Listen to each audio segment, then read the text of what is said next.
Hello guys, welcome back again. Today's topic is electron affinity. So today we will discuss about electron affinity and its variations. So let's get started.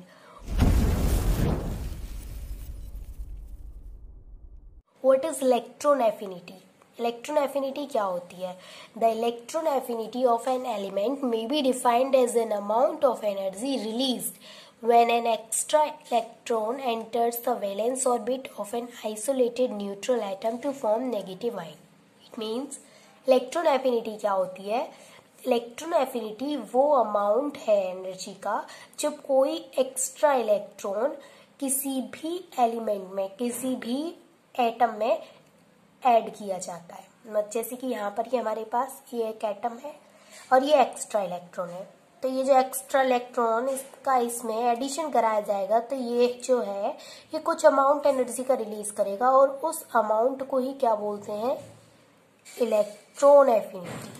ठीक है, तो electron affinity क्या होती है? Electron affinity वो amount होता है energy का जब किसी इलेक्ट्रॉन को ऐड किया जाता है, तो जो अमाउंट एनर्जी का रिलीज होता है वहां से उस ही एनर्जी को क्या बोलते हैं?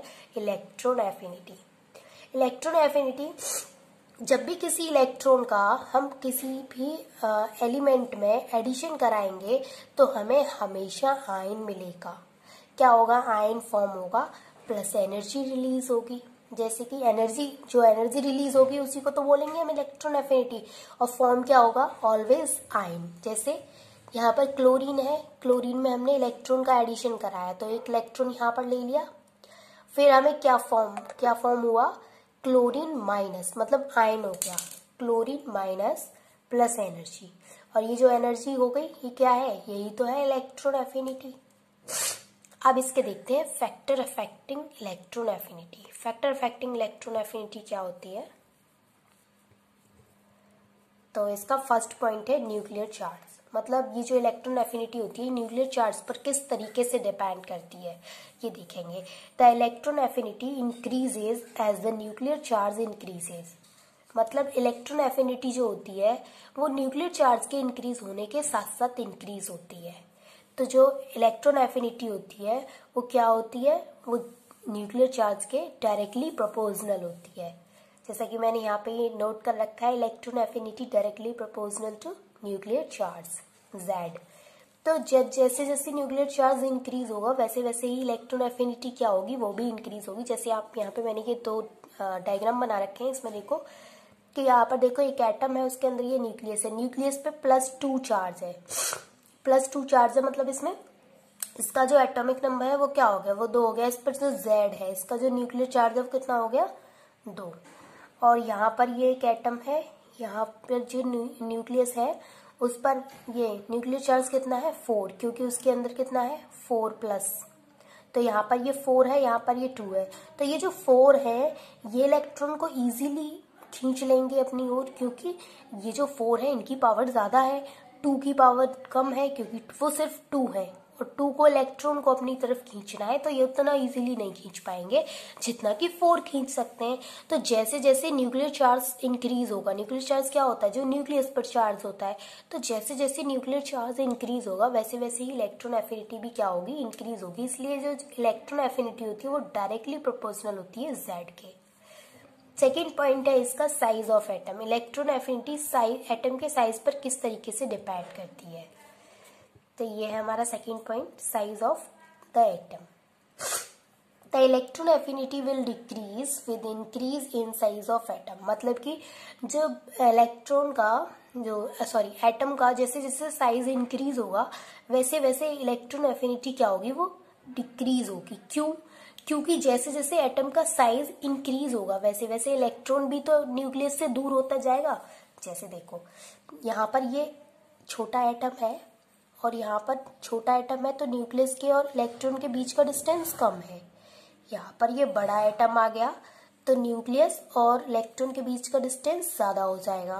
तो ज्यादा होने की वजह से ये जो न्यूक्लियस होगा वो इजीली खींच नहीं पाएगा, इलेक्ट्रॉन को खींच नहीं पाएगा, तो क्या होगा? जो इलेक्ट्रॉन एफिनिटी होगी वो तो कम होगी ही होगी।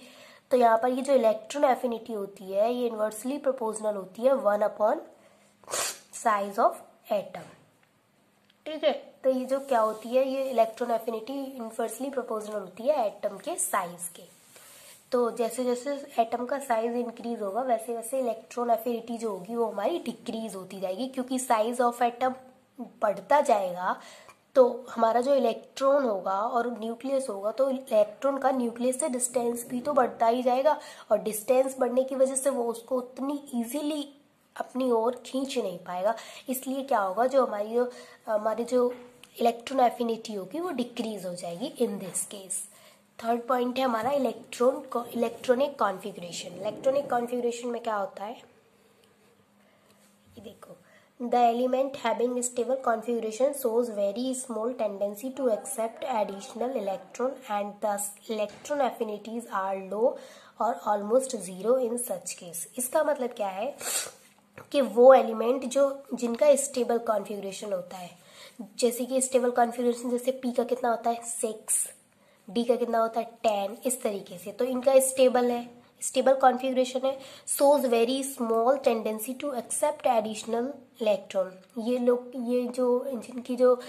जिनका एलिमेंट्स का स्टेबल कॉन्फ़िगरेशन होता है वो क्या करता है, उनके अंदर बहुत कम टेंडेंसी होती है किसी भी इलेक्ट्रॉन को एक्सेप्ट करने की, तो वहाँ पर इलेक्ट्रॉन एफिनिटी क्या हो जाती है, हमारी ज़ीरो हो जाती है, या फिर कुछ भी नहीं होती, मतलब ज़ीरो की जैसी हो जाती है जब कोई भी एलिमेंट हमारा स्टेबल होता है। क्योंकि एलिमेंट स्टेबल है तो वो, अरे भाई, जब कोई भी किसी भी आदमी के पास पैसे फुल हैं, उसके पास अनलिमिटेड पैसे हैं, तो वो आपसे उधार थोड़ी लेगा, क्यों लेगा वो उधार, उसके पास तो है अनलिमिटेड। तो वैसे ही जब वो जो हमारा एलिमेंट है वो स्टेबल हो जाता है तो वो किसी से क्यों लेगा कोई भी इलेक्ट्रॉन, वो लेगा ही नहीं, वो डायरेक्ट मना कर देगा कि मुझे नहीं चाहिए कोई इलेक्ट्रॉन, क्योंकि उसके पास तो पहले से ही इतने सारे इलेक्ट्रॉन्स हैं तो उसे ज़रूरत नहीं है।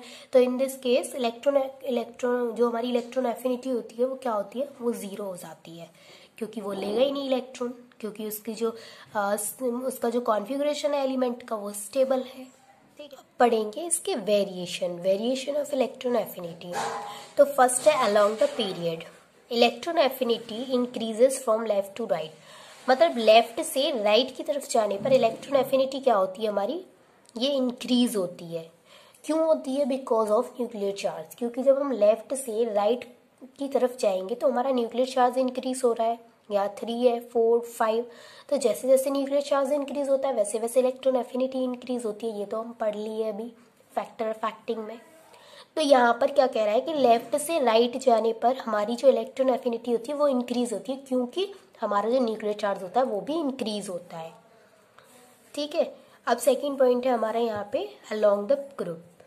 अलोंग द ग्रुप क्या होता है, electron affinity will decreases from top to bottom, मतलब ऊपर से नीचे तक आने पर जो इलेक्ट्रॉन एफिनिटी होती है वो क्या होती है, डिक्रीज होती है। क्यों, because of number of sales.